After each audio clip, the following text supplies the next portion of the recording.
Hello everyone, my name is Lauren Furman and I'm getting my Bachelor's of Science in Horticulture Production and a minor of Entrepreneurship. I personally have 1.5 years of experience growing herbaceous annuals in a controlled environment, which is what I will be producing for this business project. I also have a lot of experience growing all sorts of plants, including edible vegetables and such. And I'm under the mentorship of Nate Baker, who has his BSBA in finance, and he currently is a business agility consultant for Fortune 500 companies, and he is a home service and tech entrepreneur. So the business name is Bloom Boxes, which is also the name of the product, which are decorative planters of herbaceous annuals that are designed for aesthetic attention. So these are specifically designed to be pretty and to look good in front of your home, on your deck, on your patio, and around your garden, anywhere where you would put like a mixed planter. And these are grown from seed with my expert care and extreme attention. Like I mentioned, I have a lot of experience growing these type of plants, and I intend to do a good job of producing them. And so there's a line of edible plants, a line of herbs, and then a line of take-home fertilizer kits along with the herbaceous annuals. Bloom boxes are going to bring their customers, the end users, a beautification of the outdoor home space. By putting these planters around their home, it's going to provide for them a little appreciation of the little beauties in life, which also increases the perceived value of the home because of these floral plantings. It's also going to repair a disconnect from nature, which is a really big issue our society faces as we move to cities and away from the outdoors. And so bringing the plants closer to the people, because it's right in their own home, you get this little repair from that disconnect. There's also a desire to connect with your diet, grow your own food, and gain some control. This is kind of ramifications from the pandemic and a lot of supply chain issues that we faced during that time.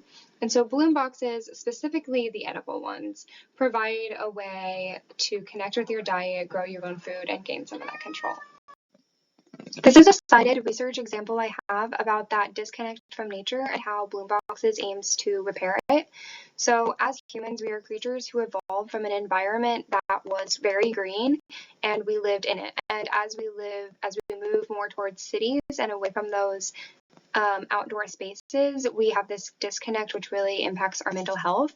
So the important part of this study that I have cited is that plants reconnect a distant past, calling forth the feelings of tranquility and harmony, which restores our mental and physical health in this world that is very much removed from it. As I stated before, these bloom boxes are going to bring that colorful pile of living growth to your home, and then the line of edible arrangements is going to allow for the production of herbs, vegetables, and some edible blooms. The target customer for bloom boxes are going to be homeowners in Manhattan, or renters, but mostly people who own their home because they're going to have expendable income. And that is the kind of customer that we're looking to sell these to, are people who have expendable income. They also are going to have at least a slight appreciation for nature already, and most of them are going to cook for themselves since we're providing them with some of the ingredients to cook with. These aren't people who are getting takeout for every meal or eating from like some other sort of food service like the dining halls or something like that. So there are 21,000 households in Manhattan, Kansas, but we are looking at a lot smaller portion of this. Like I said, people who own their home and have expendable income, and then this appreciation of nature and people who cook from themselves. But the goal of Bloom Boxes is not even to reach all of the people in that target, in that group, because our limit is more about greenhouse space and time on my hands and the capital that I have to invest initially. So we're looking to sell out after about 30 planters. The people that I have described in my target audience that own their homes, have expendable income, an appreciation of nature, and cook from themselves are going to be shopping at the places where I plan to sell this product, which is the farmers market, local decor shops, and local plant shops. The people who go to these places fit this description pretty well and are already looking to spend money while they're going to these places. They are going to shop, and that's why I'm selling my product there. For selling the product itself, the marketing is the product itself.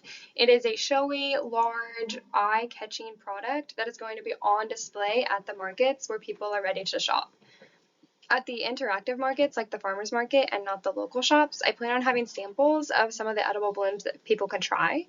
And at the unattended markets, like the shops and not the farmers market, I plan on having signage that explains that some are edible and that some are culinary herbs.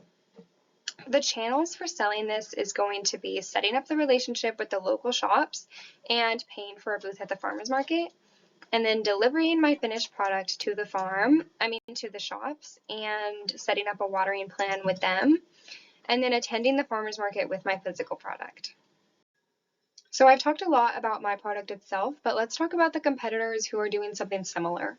So at the farmers market, there are A&H Farm and Brits Farm that is owned by the same family members, and they import a lot of their produce and products from Mexico and other large suppliers. And in some ways, they're not very well respected at the farmers market for this. And so Bloom Boxes has the advantage of being self-produced from seed at this local environment. And then they also don't offer the edible flowers, and that is something that is unique to Bloom Boxes as far as I know in this area. The big box stores are also mass produced and don't have the edible flowers, and by the big box stores I'm talking about like your Lowe's and Walmart and Home Depot, Dillon's, places that already sell decorative planters, but these are not unique and not locally produced, which a lot of people in this area value. The local garden centers are not going to be grown locally, and they're also going to be mass produced and not edible. So Bloom Boxes has the leg up in those realms.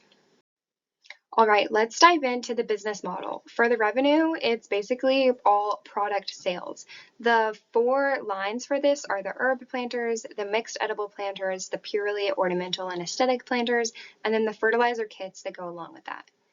The pricing strategy on that is going to be cost plus. I'm going to take what it costs to produce those and add a little bit, and also going to be based on the competition around the area, while considering the value that mine adds over theirs. The cost is going to be in the product supplies, which is a lot of production materials, and then the selling costs, such as the $20 that it costs to go to the farmer's market for 1 week, the tables that I might have to use there, commission to the shops who are letting me use their space and sales system to sell, and maybe some sort of payment processing if I want to take something other than cash. There's also going to be a marketing cost of signage and maybe one of the tents that they have at the farmer's market.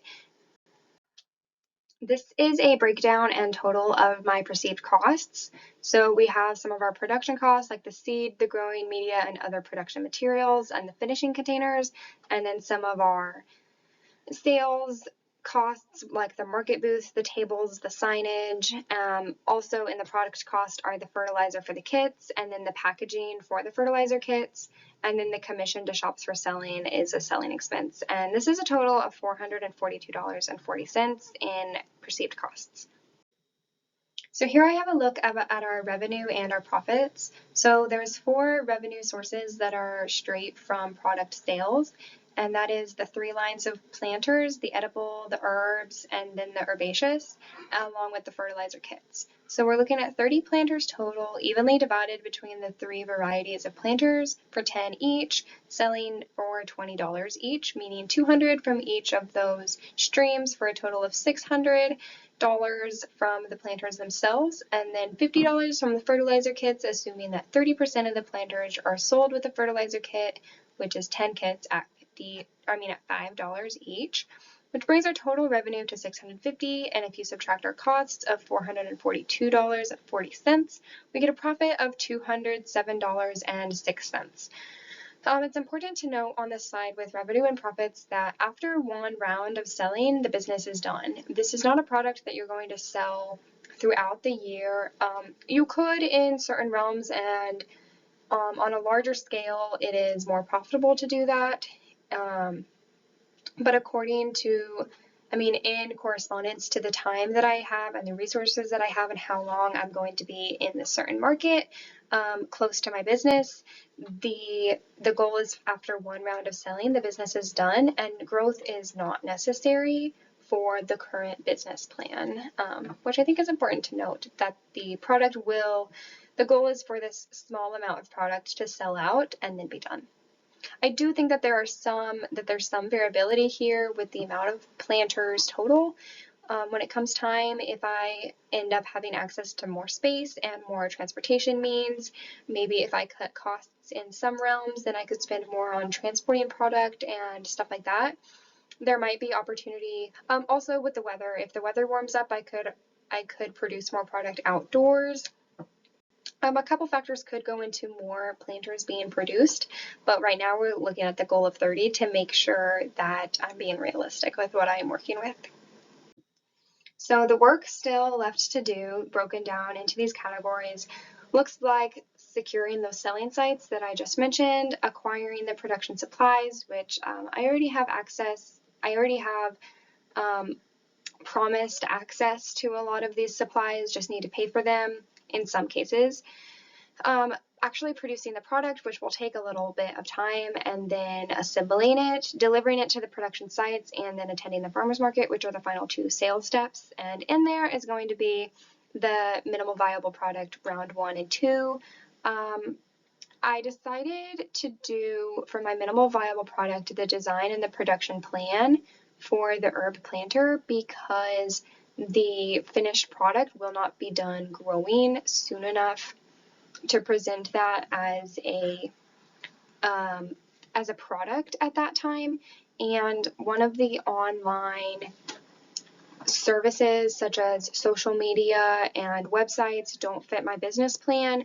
I don't intend on having any reason for anyone to visit a website, and therefore it would not be worth my time to invest and design in that. That's just not where I'm going to allocate my resources to.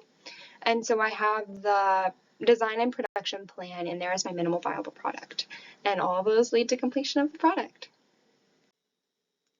Thank you so much for listening to my business plan, and I look forward to hearing your feedback. My contact information is there if you need it.